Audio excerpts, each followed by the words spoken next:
Guys, যাদের পর্যাপ্ত টাকা নেই কিন্তু কানাডা যেতে আগ্রহী তাদের কথা বিবেচনা করে কানাডা সরকার বেশ কিছু আপডেট আনতে আইআরসিসিকে বাধ্য করেছে। আইআরসিসি এর এই আপডেটের ফলে আপনার কোনো ওয়ার্ক এক্সপেরিয়েন্স না থাকা সত্ত্বেও আপনি কানাডা যেতে পারবেন। এমনকি আপনার শিক্ষাগত যোগ্যতা অষ্টম শ্রেণী হলেও আপনি ওয়ার্ক পারমিট নিয়ে কানাডা চলে যেতে পারবেন। আপনি এশিয়ার যে দেশের নাগরিকই হন না কেন আপনি অনায়াসেই কানাডা গিয়ে সেটেল হতে পারবেন। গাইস, আপনাদের জন্য এমপ্লয়াররা অলরেডি বিমান টিকিট, থাকা খাওয়ার ব্যবস্থা করে বসে আছে। এখন শুধু আপনার কিছু স্টেপ অতিক্রম করতে হবে। আপনি যদি স্টেপগুলো সঠিকভাবে অতিক্রম করতে পারেন তাহলে এই বিষয়ে আপনি বরফের দেশ কানাডা গিয়ে জব করতে পারবেন এবং 1 বছর পর আপনি পিআর অর্থাৎ পার্মানেন্ট রেসিডেন্সি কার্ড পেয়ে যাবেন।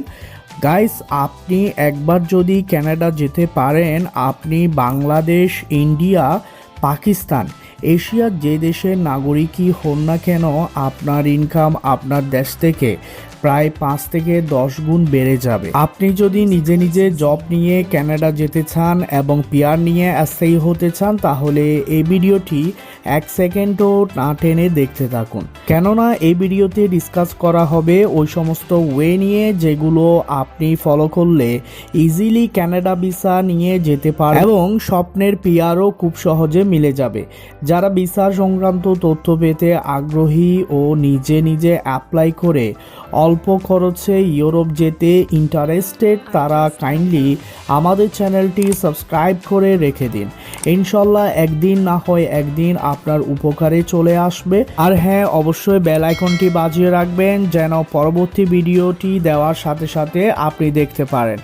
গাইস, এই বিষয়ে কানাডা যেতে আপনার কোনো দালালের প্রয়োজন হবে না এবং আপনি যদি ইংরেজিতে দুর্বল হন তাহলে আপনার এমপ্লয়ার নিজ খরচে আপনাকে ইংরেজিতে দক্ষ করে তুলবে। আজকের এই ভিডিওটিতে আমি আপনাদেরকে কানাডা যাওয়ার 6টি রাস্তা দেখাবো। এই 6টি রাস্তা কিংবা প্রোগ্রাম এর যে কোনো একটির মাধ্যমে যদি কানাডা যেতে পারেন তাহলে আপনি জব পাওয়ার সাথে সাথে পিআরও পেয়ে যাবেন।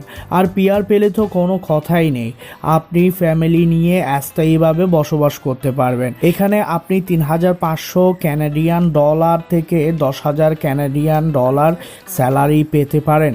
আপনার বয়স 18 থেকে 50 বছরের মধ্যে হলে আপনি কানাডা গিয়ে প্রচুর আয় করতে পারবেন। আমাদের কাঙ্ক্ষিত 6টি প্রোগ্রামের মধ্যে প্রথম যে প্রোগ্রামটি রয়েছে সেটি হলো New Brunswick critical worker pilot programme.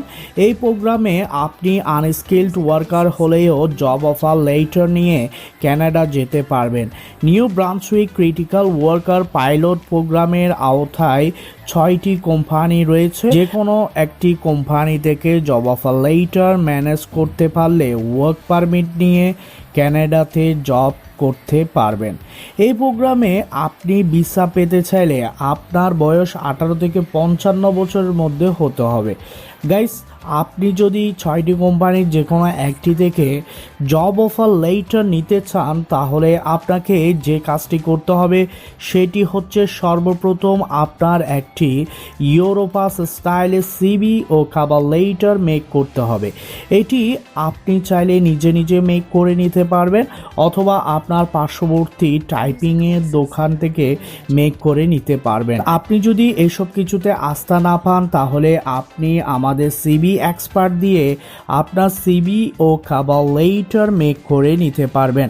মনে রাখবেন এটি একটি পেড সার্ভিস। গাইস, আপনি যদি বাইরে থেকে কোনো সিভি মেক করেন তাহলে অবশ্যই সঠিক কিওয়ার্ড রিলেটেড সিভি বানাবেন, কেননা বর্তমানে কোম্পানিগুলো সফটওয়্যারের মাধ্যমে সিভি ফিল্টার করে বিদায় সঠিক কিওয়ার্ডের অভাবে যোগ্য হওয়া সত্ত্বেও সিভি বাছাইকরণেই রিজেক্টেড হয়ে যায়।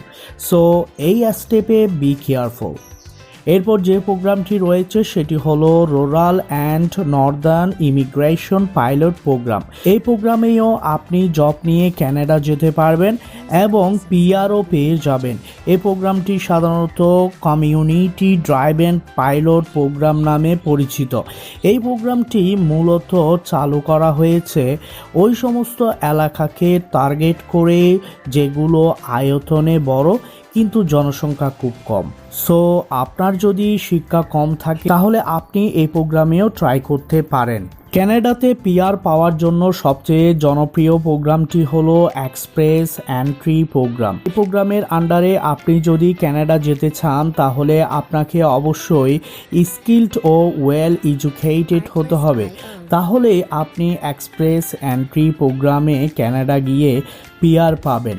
এই প্রোগ্রামটিও তিনটি ভাগে বিভক্ত: federal skilled worker, Canadian experience class ও ফেডারেল স্কিলড ট্রেড। এই তিন ক্যাটাগরির মধ্যে মূলত ফেডারেল স্কিলড ওয়ার্কার এই ক্যাটাগরিতেই মোস্ট অফ দ্য পার্সন গিয়ে থাকে, কেননা উক্ত ক্যাটাগরিতে এক্সপেরিয়েন্সের কোনো টেনশন নেই। পরবর্তী যে প্রোগ্রামটি আছে সেটিকে বলা হয় অ্যাটলান্টিক ইমিগ্রেশন প্রোগ্রাম। এই প্রোগ্রাম সিলেক্ট করা মানে এক ডিলে দুই পাখি শিকার করা, কেননা এই প্রোগ্রামের আন্ডারে রয়েছে নিউ ব্রান্সউইক প্রোগ্রাম। সো আপনি এই ক্ষেত্রে ডাবল সুবিধা পাচ্ছেন। আপনি যদি আটলান্টিক ইমিগ্রেশন প্রোগ্রামের আন্ডারে যেতে চান তাহলে আপনাকে ৩,৩০০ Canadian dollar bank balance show করতে হবে এবং আপনার বয়স অবশ্যই 18 থেকে 50-এর মধ্যে হতে হবে। এরপর রয়েছে criterias for express entry programme. এটিতে আপনি কানাডা যেতে চাইলে আপনার জব স্কিলড, ল্যাঙ্গুয়েজ স্কিলড সব কিছু হাই থাকতে হবে এবং আপনার ওয়ার্ক এক্সপেরিয়েন্স থাকতে হবে। দেন যে প্রোগ্রামটি আইআরসিসি আপনাদের জন্য নিয়ে এসেছে সেটি হলো প্রভিন্সিয়াল নমিনেশন প্রোগ্রাম। এই প্রোগ্রামের আওতায় 80+ ক্যাটাগরি রয়েছে, যেগুলোর যে কোনো একটি সিলেক্ট করে আপনি রাইট ওয়েতে আপনার স্বপ্নের দেশটিতে চলে যেতে পারবেন। গাইস, আবারও বলছি, আপনি যে প্রোগ্রামে যেতে চান না কেন আপনাকে অবশ্যই প্রথমে এমপ্লয়ারের নিকট থেকে একটি জব অফার লেটার নিতে হবে এবং এই জব অফার লেটার নেয়ার জন্য ইউরোপাস স্টাইলের সিভি ও কভার লেটার দিয়ে জবের জন্য অ্যাপ্লাই করতে হবে। আপনার সিভিটি যেন সঠিক কিওয়ার্ড বেসিস হয় সেদিকে লক্ষ্য রাখবেন। ভালো থাকবেন, সুস্থ থাকবেন। আল্লাহ হাফেজ।